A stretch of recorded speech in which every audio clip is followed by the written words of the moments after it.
And welcome back to the Homemade Podcast of Sports with your host, J Pops. Guys, on this latest edition of the Homemade Podcast of Sports, I'm sorry it couldn't be more people on this Zoom, but I will get the A&M Zoom as I'm going to call it the week before the season starts. That's going to be a really big Zoom there, but on this one here, I have Mr. Eric and I have Mr. J.Sims. We are all Aggie fans, people, and we're just going to pour in a couple of our thoughts about this monster recruiting that taking place over the weekend. That's just and it's going to take place for the future up ahead. Also, man, also we're going to talk about what we actually are excited about coming into the season, man, and what we actually are looking for in the season, you know. So without further ado, I'm going to let Mr. Eric come on in here, man, and answer a couple of things, give you his analysis on some stuff, and then we're gonna move over to Mr. J. Sims, man. We're gonna let Mr. J. Sims jump on in there and give you his analysis, man. So first and foremost, before we get started, all right, before we get into it, my Twitter has blown up over the past week more than my Twitter has ever blown up. I don't know what I may have done, but I've called out to the Aggie Nation, and the Aggie Nation has responded, and I love it. I love it. I love it. I know it's doing something to where now a Longhorn fan found me out the blue, and he found me because I called out to the Aggie Nation to continue to push the brand out, and his response was, "Man, what brand? You know, you keep on promoting that old mediocrity." we gonna see. So it's doing something now to where A&M is getting out there, man. Like I say, man, this is a heavy brand. We need to help Jimbo Fisher continue to push this brand out there. Huge shout out to Bob Taylor. All right. I don't know what that young man's been doing. Him and old Donovan Green over there for the 2022 class. I don't know what they telling these recruits. These recruits buying in, and hey, that's all we need. A big, huge up. Mr. Terry Price over there in that barbecue. I ain't got no clue of what kind of barbecue Terry has been doing, but hey, he need to open up his own restaurant sooner or later, man. I'm gonna tell you right now, it's gonna sell out in the first day. That weekend that just passed, by far was the biggest recruiting weekend in A&M history. I've never ever seen that many people on a pool party list that was all highly rated. I mean, they went after everybody. The thing that shocked me was that they got the number 2 player in the country, Walter Nolan, defensive lineman. I have no clue who the hell even set that one up. But hey, he came on out. Like I told y'all once before, I don't know if Elijah Robinson and Terry themselves have gotten together and said, we gonna build a great wall of Aggie land on this defensive line, and we ain't gonna let nobody come through here. So that's basically what they're doing. I think we gonna have more D-line in this class than anything. We already got about 20 D-linemen, and it looks like more D-linemen wants to come and be a part of that D-line saga that's going on, something, man. But the breaking news update that I have for you guys is that Mr. Bryce Anderson, man, which is a huge target for not only us, Texas as well. He's going to make his official commitment on Friday at 12 noon. So, like I say, this is breaking to you guys, it's breaking to us. As of right now, Mr. Brian Peroni, he was saying that Bryce had a conversation with Jimbo on last night, and on today he's going to have another conversation with old Sark over there to just make his mind up. I know on his Twitter, man, he said his mind was already made up. But I think he just want to think things through just a little bit more. But from what I read with Mr. Bryan, A&M is in the perfect spot.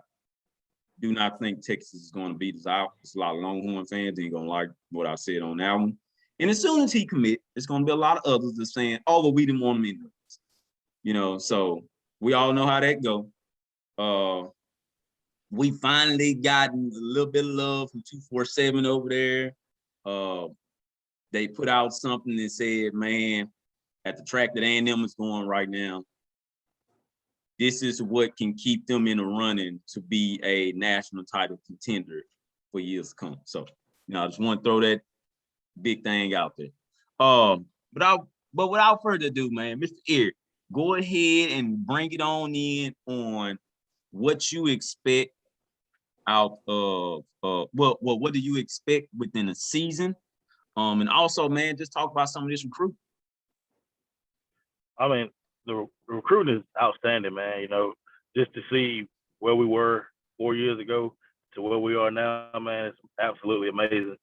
Jimbo and that staff have came in. So with that, man, you got to be happy and excited, man. Bobby Taylor. Let's talk about Bobby Taylor real quick. Hey, man, look, we don't need you to play, man. We just need you to put on the Aggie shirt and the Aggie hat and come on down and recruit, man. You know, we'll give you a nice old contract, man. I'm thinking Jimbo will probably give you about $200,000 a year, man. You know, but you're doing an outstanding job, man. Y'all guys just bring it home, man. That's all I want y'all to do. I really don't want to talk about it. You can hear the excitement in my voice, man. I'm just right here in my hand with my Aggie hat and my Aggie flag, screaming, "Kid Mag." Mm-hmm. And that's way out there from South Carolina people. If you guys watched the last Zoom that I had with old Mr. Eric out there, like I say, he out there in South Carolina. It's a lot of Gamecock fans probably looking around and man, they ain't doing that. But at the same time, a lot of people like to say this and say that. But Gamecock fans, well, Gamecock, y'all ain't won the game against, but that's a whole nother story, a whole nother day. Not a single one. Not a single one. And when I'm not gonna talk too much. I'm not gonna talk too much. You know, I don't want that slip up like Alabama had years ago. So, but at the same time, man, they respect us. You know, so and man, we look forward to playing them. And hey, they come to our house this year. Yeah. A lot of people don't know this. A lot of people need to know this. Jimbo Fisher's 12-3 at home. With saying that, I'm gonna pass it on to J.Sims over there to let him give you some of his thoughts. Mr. J, come on in here, man. Hey, J Pops. I appreciate you for letting me tag along, man. I'm real excited for this season coming up, man. And what I want to say about this recruiting is Jimbo Fisher, when he got here, he set a foundation for this team.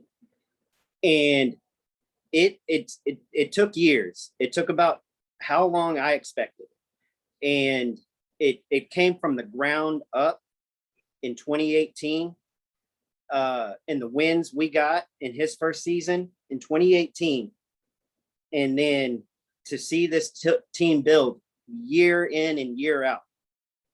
2019, and then what they did last year, man, in an all SEC schedule during a pandemic. Mm-hmm. I think of it like I said, I'm thinking of it like a foundation, like a house. And when Jimbo Fisher said after the bowl game, this isn't done yet, we're not done yet, this house isn't done yet. It's only one story. We're building a 2-story, and then we're going to add on to it. And that's what they're doing in recruiting. That's what they're doing yearly when they're winning in and year out, man. These kids are young. This is still a young team. Yes.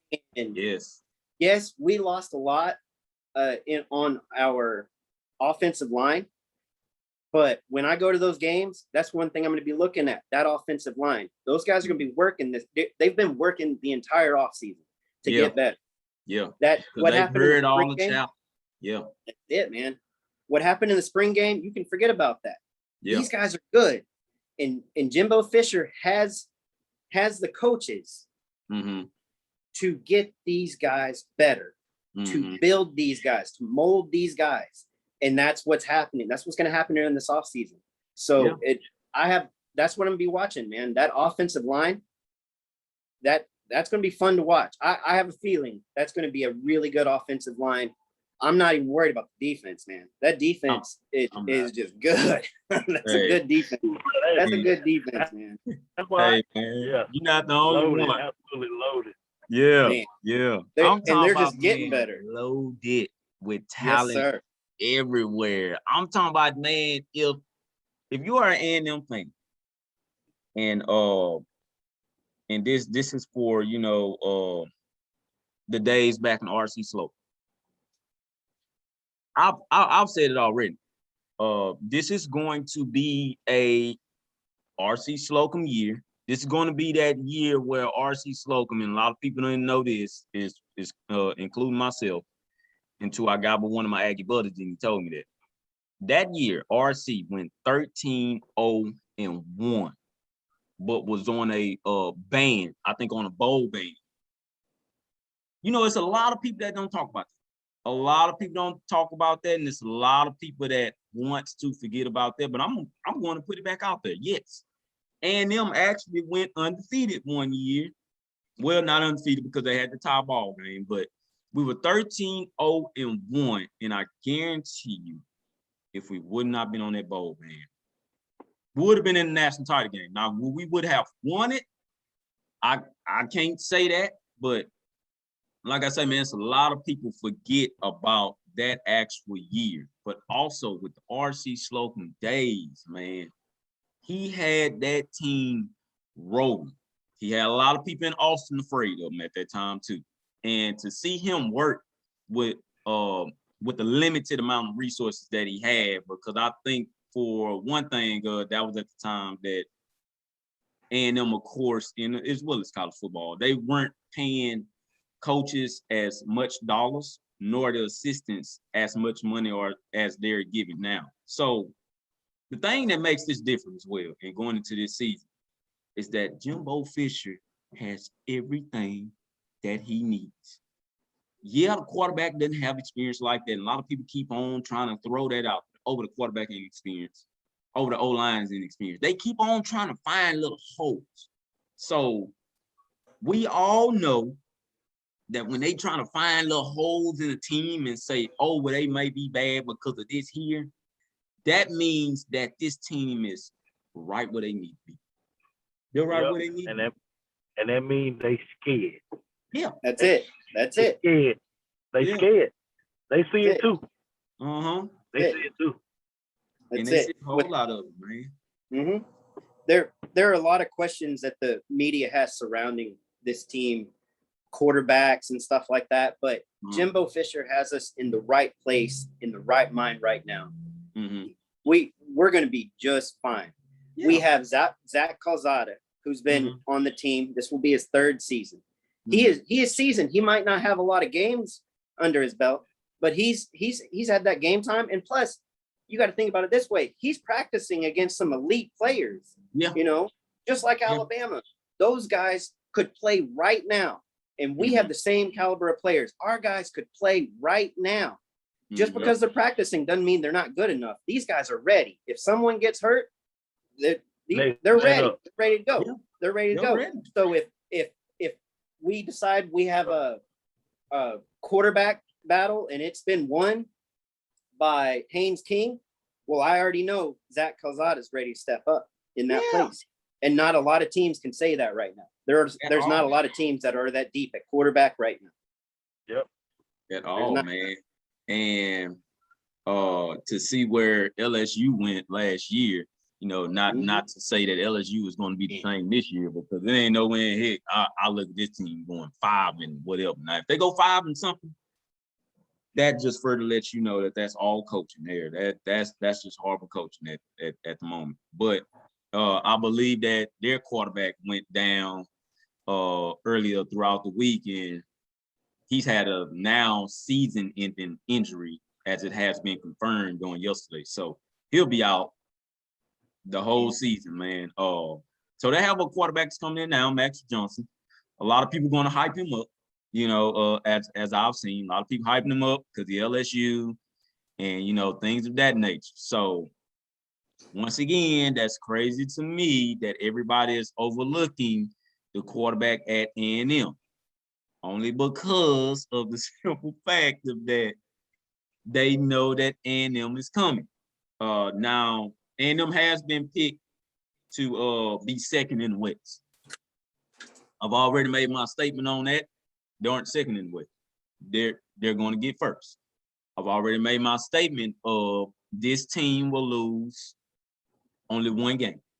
Again, only one game. Two at the worst. One game at the minimum. Two at the worst, one game at the minimum. Undefeated is kind of what I'm looking at, but that one game, man, I'm not going to say that they're going to lose that in the regular season. I'm sorry, that's just me.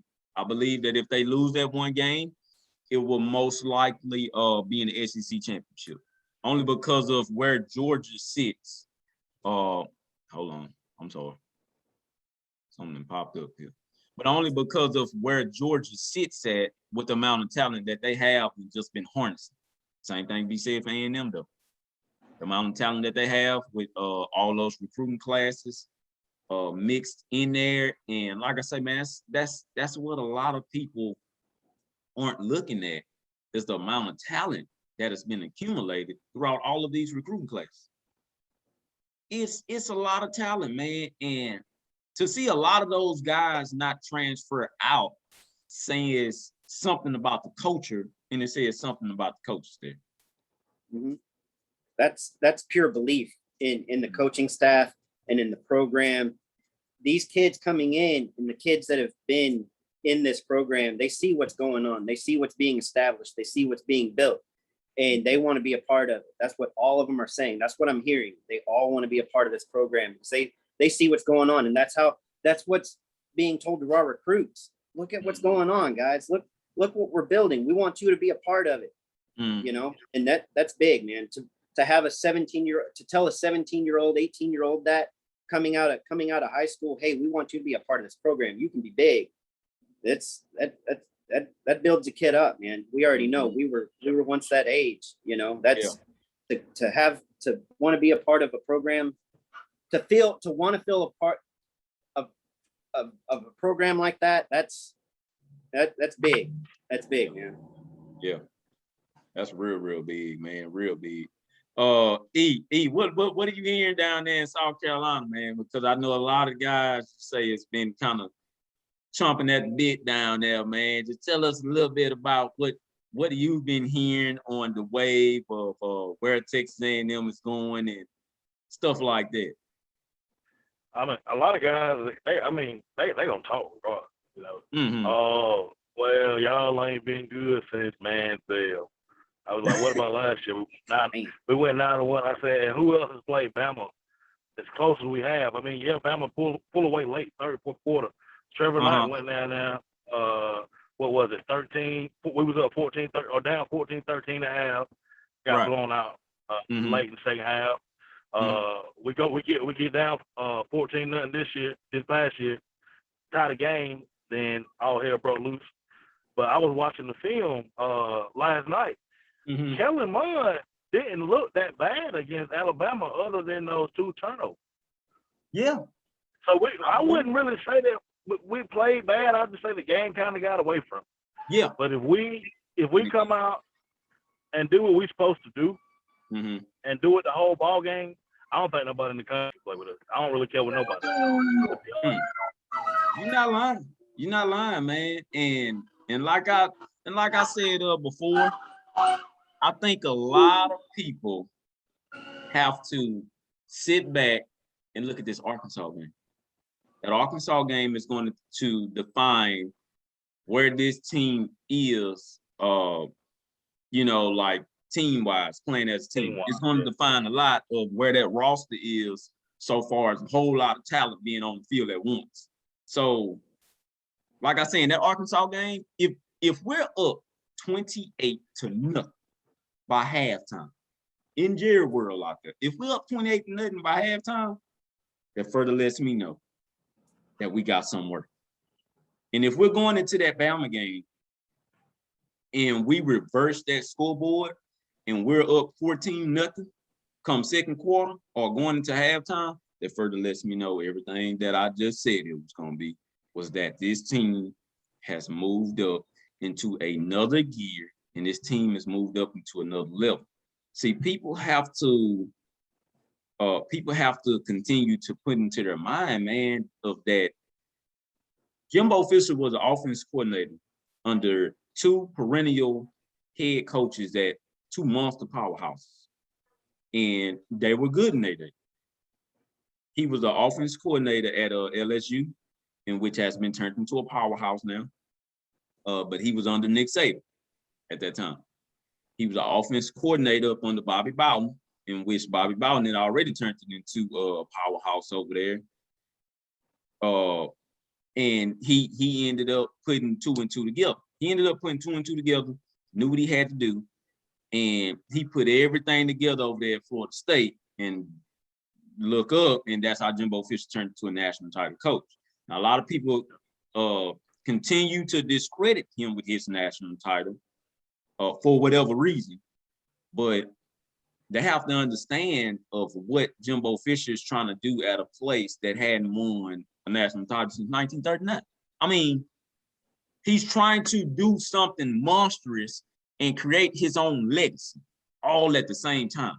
Like, when Jimbo Fisher wins the national title there, Jimbo Fisher will ultimately cement himself just like Nick Saban did at LSU. LSU wasn't doing anything before Nick arrived, man. Nick Saban came there and he planted something. And unfortunately, he left for the NFL. But he showed you that you can win when you put the right coordinators in place and when you put the right amount of talent on the field and keep on building on. All it takes is for one team to win on the following year. After that team wins, man, and I'm just speaking of a program that, haven't, won a national title in, like decades and stuff like that. All it takes is for one team to win. Once that one team wins, that is a roll for the next decade up ahead. And I've seen it before. Hell, shit, we're still seeing it with Nick Saban at Alabama. Alabama wasn't doing nothing until Nick Saban came over there. And he started with that one monster recruiting class. And it just went off the rip. They won national title after national title after national title. Same thing with Dabo Swinney, man. Clemson wasn't doing anything. And hell, they were ready to fire Dabo Swinney at one point. They were ready to get his butt on out of there, man. But he came back that following year, had a generational type of quarterback in Deshaun Watson. And you look up, and this is where Clemson is at. Clemson is sitting at the big boy table now. They're sitting at the national title table now, and they're running the ACC over. Was it ACC, right? Yeah, they run the ACC over there. So all it takes is for one coach and one quarterback. And I know, man, we place a lot on the quarterbacks, man, for whatever reason. But all it takes is for one coach, one quarterback to understand the system, understand what the coach really wants, because the offense scores points, defense stops points. Takes for one offense to start clicking, and takes for the other defense to start clicking. Defense is already where we want it to be. That's SEC caliber defense from here on out, period. It's just the offense that hadn't gotten there yet, but they took a big step last year despite the production that we had from out of Kellen Moore. So I think with the amount of running backs, like he was telling me at one time, that's going to place a lot of pressure off of Haynes King's shoulders. It's going to place a lot off of it. But also at the same time, looking at Haynes King and looking at Kellen Moore, Haynes King doesn't mind running. He doesn't care. As long as he can get that first down and help his team out, he's going to keep the play alive. That's the biggest difference in it. He also has a run pass option playmaking ability. Because what I seen in that spring game of how he ran, and he could have got that first down if he kept on running, but he ran and stopped at the line of I think at the line of scrimmage. No, it wasn't a line of scrimmage, but at the hash mark of where a quarterback can't go past to throw the ball. But he came up to that line, knew where it was. I don't know how he knew it. Knew where it was, side on, passed the ball to Nia Smith. Nia Smith took off. That's the playmaking ability that Haynes King is going to provide. He's not scared to go up against Class A competition, man. He's not scared of it. Hell, he's been doing it since at Longview. For the longest time, man, Longview, they were getting into the playoffs, but they weren't winning it. All it took was for one person, and that was Haynes King. Haynes King came and changed that whole DNA of Longview over there, and now Longview is looked at as one of the better places to play high school football at.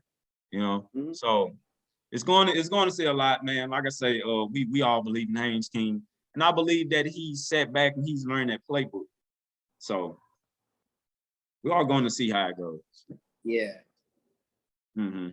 Well, you brought up the way Jimbo is building this team, and I saw a really good video on YouTube from 24/7 Sports, and it was Jimbo Fisher's legacy, and has it already been built? And I agree with what he had to say. Is no, it hasn't. Look at what he's doing at Texas A&M. If he was done, if his legacy had already been built over at FSU, we wouldn't see this type of recruiting here. We wouldn't see these playmakers coming over here. We wouldn't see these guys trying. The legacy started over there, but it's building that legacy, and along with that, the A&M legacy is the SEC A&M legacy. We had a legacy with Coach Slocum in the SWC, but that's totally different. That's in the past now. You know, we've got to build that SEC caliber legacy now. And Jimbo Fisher, he's got that going, man. And it's going to keep building, especially with these coaches, man. We've got the coaches and the kids, the right coaches and the right kids to build this legacy, man. And it's looking bright. We're trending up. We're trending up. We're not trending down, man. And that's why everyone's scared. Yeah. We're trending. That's true. And like I say, man, to see A&M name be mentioned on a lot of top prospects boards now, man, it's just amazing to me. I remember watching it during Kevin Sumlin days, and I mean, we were in there, you know, for his first 3 years. You know, it looked good, but after those kids started just basically seeing how, you know, program was kind of on a decline. But when I say a decline, I'm talking about staying in the middle, 8-5. It's a lot of kids that don't want to hear that. Like, oh, hell no, man. Like, yeah, y'all play against competition over there, but y'all ain't winning. Y'all can't, y'all compete. Y'all in there. Y'all looking good occasionally, but do we really want to go and be a part of that? Because it's changing. Recruiting, it got stagnant. It did. It's exactly what happened. And along with that, it hurt our playmaking our playing on the field. And there had to be a change. It's nothing really against, you know, it's nothing really about against the coaching staff. It's just now we have a different brand. We have a brand. We have a different brand. We're establishing our brand now. Yeah. We're establishing our brand right now. We actually got a brand. And when I say establishing our brand, and when you say establishing a brand, we're establishing it until the point to where it's a lot of people that's mad. And there's a lot of people that are coming, like after me on Twitter now, They're coming after me on Twitter and saying, "Oh man, what brand you talking about? Y'all ain't got no brand over there." Like, wow, like. But you recognize that hat you're wearing, right? They recognize that hat. They recognize that shirt. You know, they'll recognize. Oh, and here pretty soon they're gonna be like, "Oh man, that's an A&M fan. I don't want to play them right now." And that's the way a lot of the SEC is getting, man. Yeah. I don't think a lot of them want to play us. There was one game that A&M didn't have last year because of COVID. Yeah. And it was Ole Miss. And I was looking at some statistics, and there were only 2 teams analytically that beat out Texas A&M in it last year in statistically, and that was Alabama and Ole Miss. Yeah. And we didn't have that. We didn't have that game, man. That would have been that's another game that would have been good. That Ole Miss game, that would have been a good game, but you know, we'll have them this year. Yeah, you know, and I expect both teams. I expect, you know, with the recruiting they're doing at Ole Miss, I expect them to have, you know, just to keep as good of a team or better team than what they had last year. Yeah, so and I expect them to have one too. It's just, I mean, Ole Miss look like how A&M used to be. I mean, yeah. I don't care about nobody but A&M. I don't care how good they gonna be. That's it. Beat the hell out of everybody. That's it. But man, Ole Miss look like how A&M used to be, with a lot of offense, no defense. Just, I mean, what the hell, man? Yeah, let's score a lot of points, man. That look cute. It's pretty, you know, swaggy. But where's the defense? I mean, is anybody going to stop anybody? No. You're right. They didn't have any defense. You know, they didn't have a defense. I mean, Ole Miss looking like Oklahoma. They look like how Oklahoma look. So all the OU fans that's looking in the SEC and well, you know, we gonna come. Well, you're gonna look just like how Ole Miss look. No defense, a lot of offense. So hey, get ready for your future. Ironically, both schools start with an O. You know, so I don't know if that's how it is or what, but both schools start with an O on it. Ole Miss, Oklahoma. You know, rings the bell.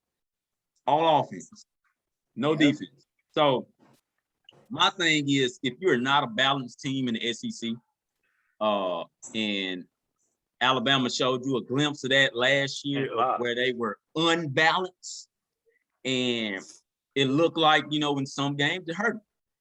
They weren't a balanced team. You know, the offense was overtaking the defense, and hell, they almost lost it over this game. It's a lot of people that's going, "Oh no, man, they weren't gonna lose it." Man, y'all almost lost that game. Say whatever you want. Let it be, you know. But I expect A&M to slow down that high-powered Ole Miss offense. And to be honest with you, man, I don't think that offense is going to be like it was on last year.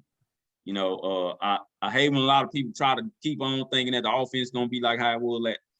It's not going to be like that. I believe that a lot of guys have some film on Matt Corral.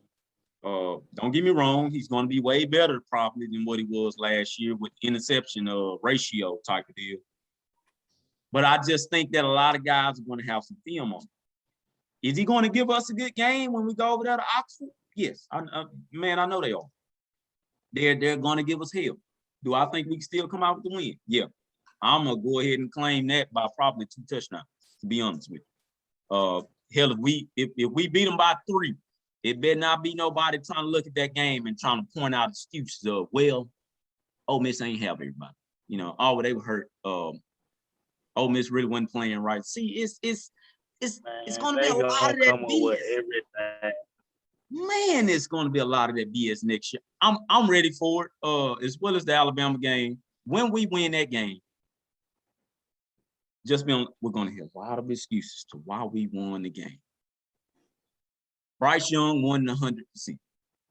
He had already had injuries coming into the game, prior to the game. The wide receivers, some way, somehow, the wide receivers weren't 100% as well. Some way, somehow, the defensive backs they had out there didn't. Oh man, it's gonna be a lot of excuses, man. It's gonna be a bunch of excuses. I'm ready for it. And man, we're gonna see, but we're not gonna rush that game. But we know that game there is real pivotal. Like I say, it's the SEC West is gonna be decided in that game. That's that. I done seen on the boards where a lot of people got A&M losing to LSU. I don't know how. I know we play over there in Death Valley. We ain't more in there. I know it, but time to change it. And this year, I expect them to go win. After the news that came out with the quarterback this week being out the entire season, I think of that game going more of the same in the Aggie direction. You know, yeah. I think we win that game. Yeah. It might be close because man, LSU always has a good defense, you know. But with this new quarterback and Haynes King, I don't think they're going to know what to expect. Sure, they're going to have video and stuff like that, but the wide receivers that we have too, along with our running backs, and what I expect to see out of our offensive line this season, I think all around we're going to be just fine. Yeah. We're going to be good. We're going to be really good this season. And that's what I expect. That's what I expect to see.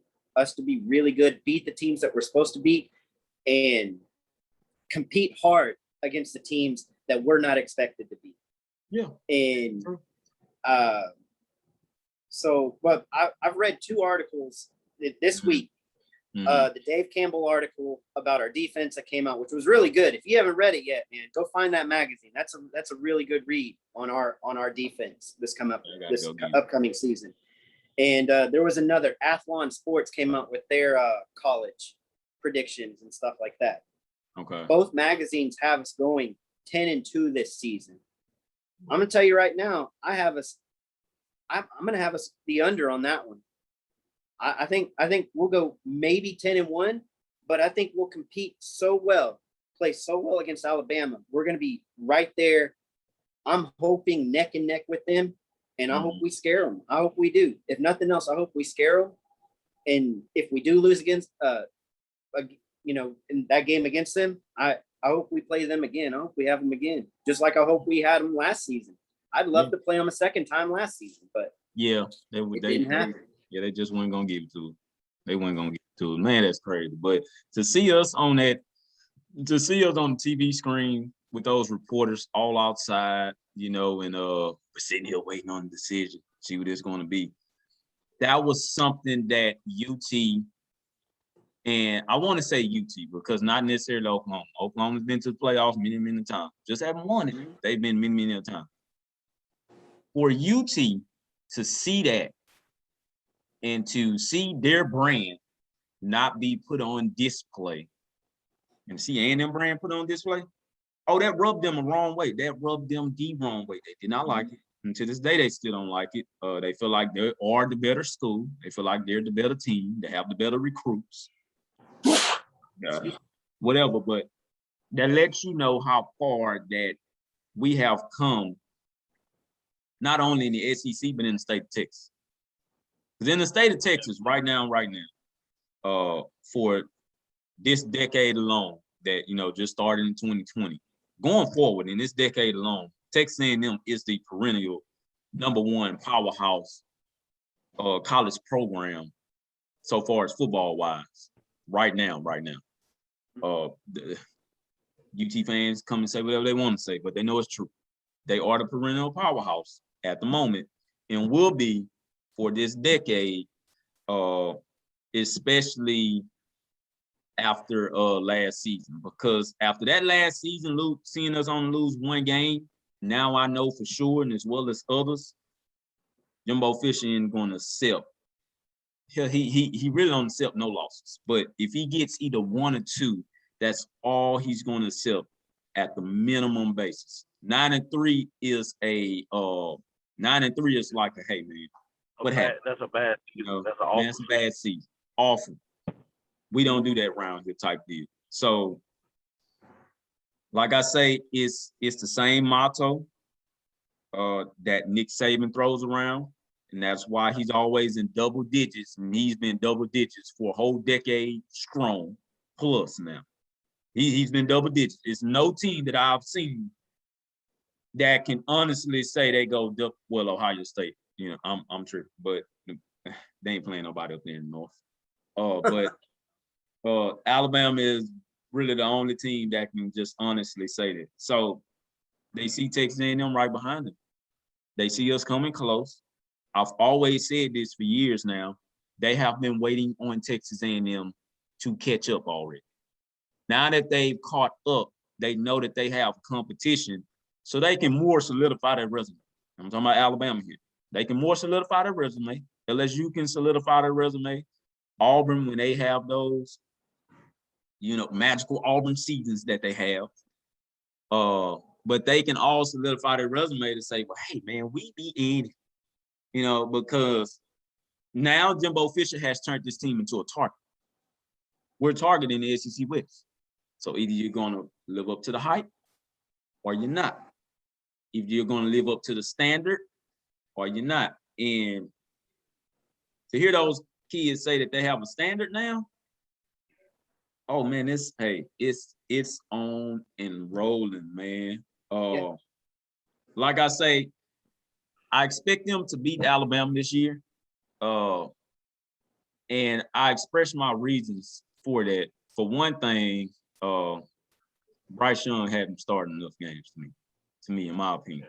Yeah, he's a good quarterback, but at the same time, I can see where if his line breaks down and with the defensive line that we have, and to see the Marvin Lee Ave give people a little taste of what he can do on against elite level competition, that just further lets me know what Shamar Stewart can probably do when he comes, what Kumar Sadele can do when he comes, Fidel Diggs when he gets started, McKinley Jackson that people keep on raving about. I think Tyree Johnson, Michael Clemens. Bro, it's the list, bro. You're gonna be talking all day trying to go down there. Yeah. Hey man, we loaded, bro. Hey, am I going crazy, or is other people going crazy? Because I honestly don't think that it's a lot of offensive linemen that's actually ready for what's about to come after this season. Mm-hmm. So when I tell you in that game alone, we're going to look at Bryce Young release that ball pretty quickly. And if he releases that ball at the wrong time, and with the defensive backs that we have, because Jalen Jones looked at that game from last year, I guarantee you, and he was like, "No, man, you ain't gonna do me like that this year again." I honestly believe that it's going to be some lockdown corners for this Aggie defense. I believe Leon O'Neal has fixed himself. Oh, yeah. I don't believe he's going to play the run like that. All those broken plays in the backfield that happen, I think Leon has fixed that. I honestly do. And if we see that on the field this year where Leon has fixed that, it's going to be a no-fly zone. So all of the balls that's coming out, my opinion, they don't have the receivers. They don't have 3 first-rounders like they did last year. But not only that, man, it's just the offensive coordinator. I don't believe in him. That's me. I've seen the dude work. Of course, we got to see him on the college level, but I just believe his offense is too complicated. Same thing we said with Jimbo Fisher, but I believe his offense is more complicated. Bill O'Brien over there. So that's the reason why I'm giving them that. I don't believe the hype about the Alabama defense. I do not. They're going to have a good defense. I'm not going to say they're not going to have a top 10, but I don't believe in it to be the #1 defense overall, like everybody has placed on it. That's just crazy to me to hear that. But I believe we'll win this game, man, and I believe we'll have a top 5 defense overall in the nation. And I believe our offense will be top 25 this year, and it will be where Jimbo Fisher has wanted it to be for the amount of time that he's been here now, man. I believe it will be a good passing game with the Demons. I believe he'll have a breakout season. Anaya Smith is going to be Anaya Smith. That's just that. I believe you keep Brown, the little freshman that's coming in. I believe he'll sneak in there somewhere. Uh, Chase Lane, I call him a third down weapon. Caleb Chaplin, that's just a go route type of dude nowadays, as we can see. And nobody is mentioning this guy here. Baylor Cook. I'm sorry, man. That tight end combo is going to kill people. Man, I was just about to bring that up. We haven't seen him on the field yet, and hopefully we do this year. I wanted to see that guy for so many years. Come on the field, and I hope this is the year, man. Him and Weidemeyer, that's gonna be big. Yeah, that 1-2 right there, that's gonna open up so many things, you know. And then Chain, seeing what he did in track and see what he did during the football season, and that 1-2 punch in the backfield, that's gonna be huge. You know, it's gonna be three. You got it's gonna be more. It's gonna be three. Oh yeah, you must have forgot about LJ. Oh no, I didn't forget about no. I remember that one. So that 3-man punch right there. You got 1, 2, and to knock you down, you got a 3 right there. Okay. So to be honest with you guys, it's not even much gonna be a 3-man. So a lot of people keep on forgetting this guy. You're on rotation. We got Freddie. I think Freddie Jackson. Is either Freddie Jackson or DeAndre Jackson. Man, we got so many guys. Yeah, DeAndre. You got DeAndre Jackson. Man, we got so many guys on this roster, man. Eric Crownover. There's a lot of guys that don't really know him, but I'm mentioning him now. Eric Crownover. He will be another. God Almighty. Man, I just feel like we have too much firepower on the offensive side of the ball this year for the offense to be stagnant. I'm sorry. That's a lot of what O-line ain't. Hey man, that O-line gonna be special. And whoever is not performing right, trust me, we have a rotational lineup now. We have a depth chart now that we can live by and say, hey, we got enough people. Now it's time to put the pieces together. Got enough people. Yeah. And to be honest with you, man, we're overcrowded at the wide receiver position. We're strictly overcrowded because not a lot of people are going to get on that field. It's not going to be a whole lot. It's the only way I can see it being a whole lot is if we just flat out burn out teams in the first half. Say, okay, B team, come on. And I think that's gonna be though. But then when the B team come in, it's gonna get even worse.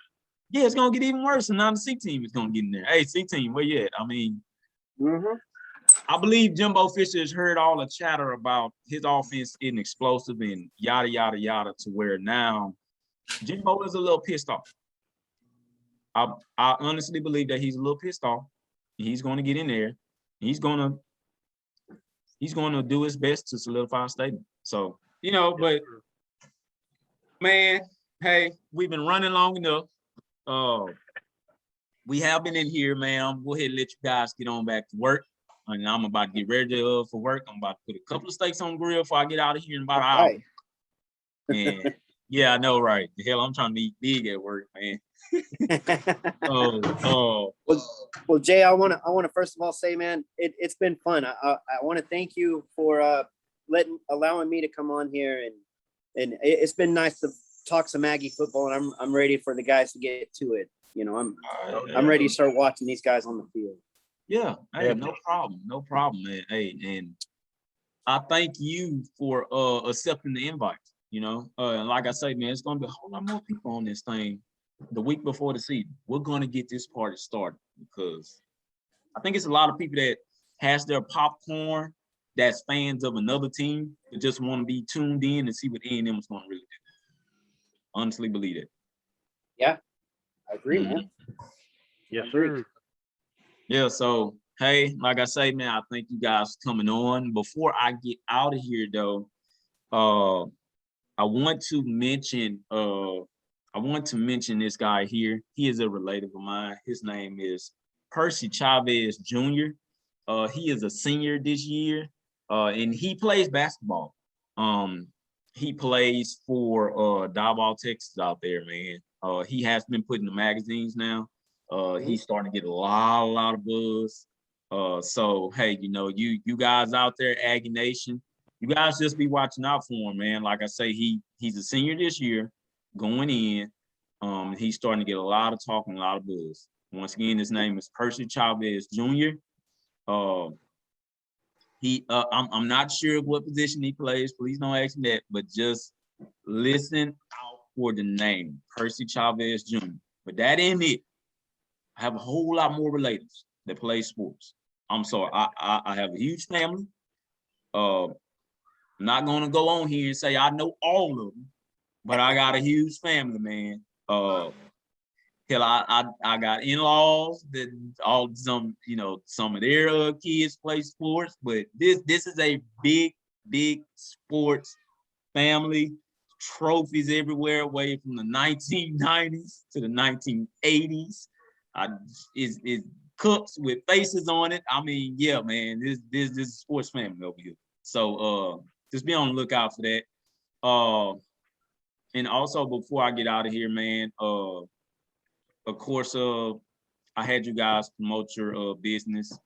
Last time I done the Zoom with you guys, but I want you guys to say what you guys do as well.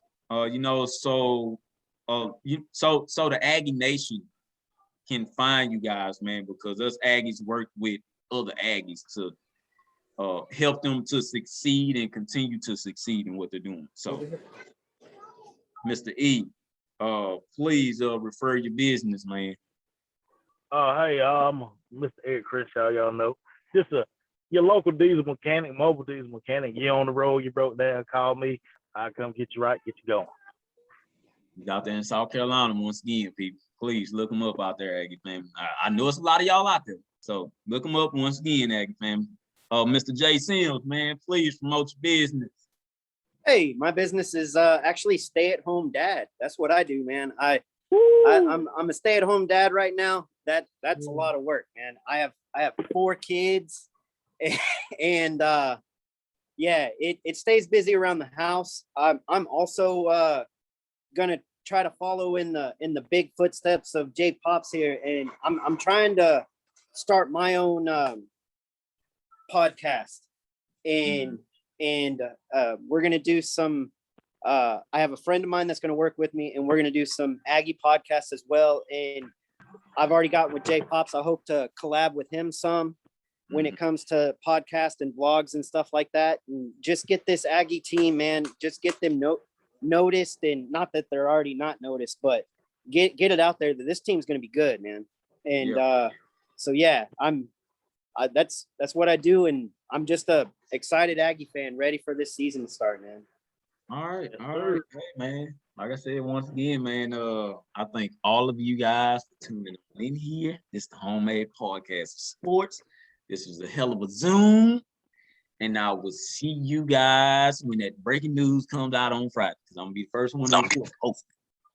Then again, I know I'm not. It's gonna be a whole lot of other people that reported from way first than I am, but I will be the first to report it. Like I say, I expect Bryce to be an Aggie when it's all said and done.